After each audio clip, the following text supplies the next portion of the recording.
pa rin ba kapag nalaman mo na ang tawag ng mga Bisaya sa prutas na ito, utot-utot?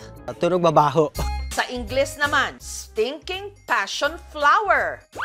Medyo hindi po maganda yung amoy niya. Hindi siya kaaya-aya. Pero para sa tubong Zamboanga na si Fe, tunog banal daw ang tawag nila sa prutas na ito. Santo Papa.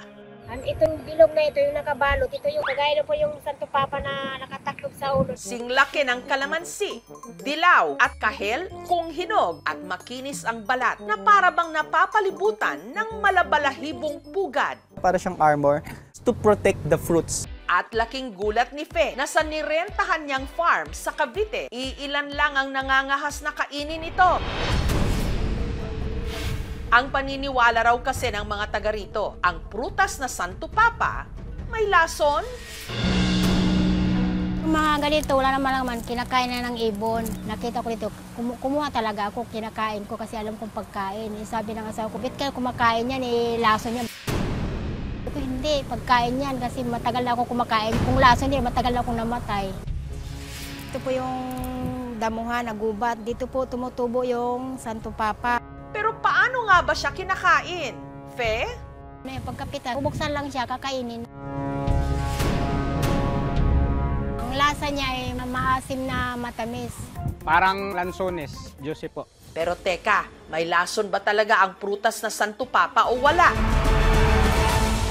Ayon sa eksperto, ang Santo Papa meron nga raw nakalalasong kemikal kapag ito'y hilaw o green pa. Yung Santo Papa, kabilang sa pamilya na passion fruit, siya ay hilaw, nagpaproduce siya ng cyanide, so para hindi siya kainin ng mga hayop or ng mga tao. Pero once na hinog na siya, kapag dilaw na siya at malambot na yung loob niya, kinakain siya, edible siya.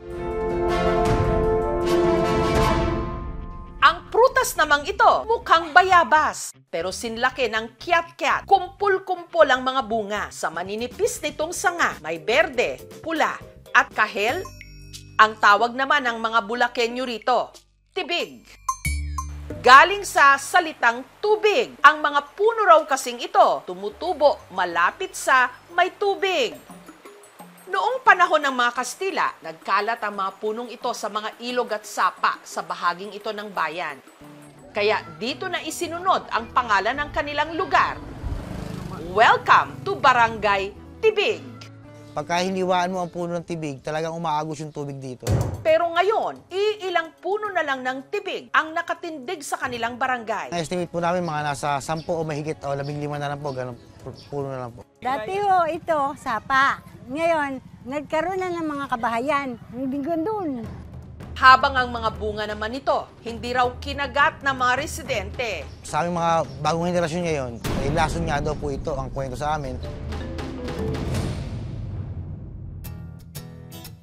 Pero dito sa 2 ektaryang farm na ito sa Tayabas, Quezon, ang mga bunga ng tibig, paboritong lantakan ni na Ben at ng kanyang mga tauhan. Yan, yun, yung tibig na yun. Pero matigas pa. So, pero malapit na to. Yung hilaw, mas bright, tsaka mas dark. Ito yung sample na hinog na tibig na pinitas natin kanina. Kapansin niya, yan o, makakatas siya. Kita niyo yung parang honey na lumalabas? Yan, yung tutubig. Pwede mong kainin yung balat, pwede rin hindi. Ako kainin ko yung balat. Tamis. Yung loob kasi siya, mas malambot eh. May ibang texture yung labas niya. May konting crunch. Matamis po, parang bayabas, yung buto. Yung green, matamis lang siya na parang may konting flavor. Yung red, parang alak. Hindi raw nila pinapansin noon ang mga puno ng tibig. Sabi nila, "Sir, tanggalin mo na yan kasi walang silbi ang puno na yan. Pag tinanggal mo yan, mas marami kang area na pwedeng tamnan."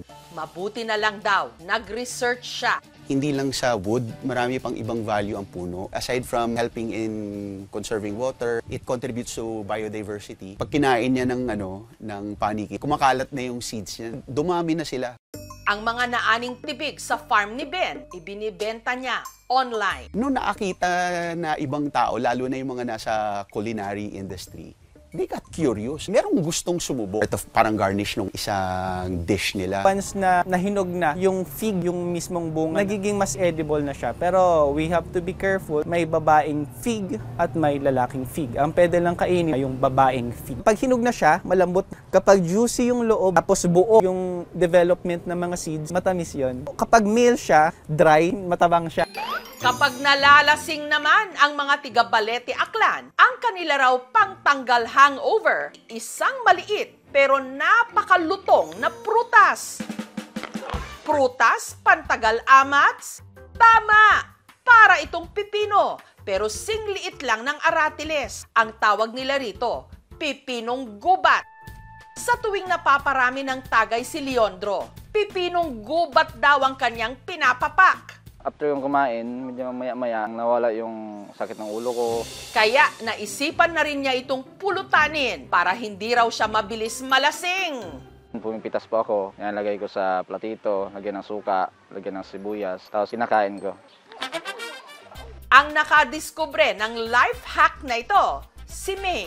Accidentally lang po yun na napakain ko sa kapatid ko. Once yung nag-hangover siya, naghanap siya ng tubig sa akin, baka daw may malamig na tubig. Sabi ko, ito try mo, baka mawala hangover mo. Simula nun, hinahanap yun na pag nagkakaroon siya ng hangover. Pero iniiwasan daw nila ito dati. Huwag daw namin kainin kasi nakakalason daw po. May matanda na nagsabi sa amin na nakakain daw pala yan. Hanap lang po tayo ng bunga niya. Tanggalin po natin yung tangkay niya kasi matigas po yan. Maasim na matamis, na juicy, at crunchy siya. Masarap din daw pala itong i-ensalada.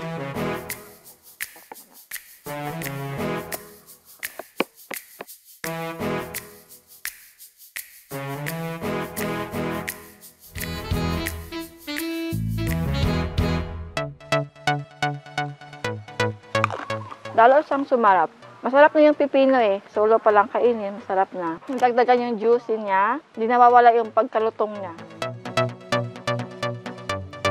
Ang Melothria, kailangan siya ay hilaw o yung crunchy pa.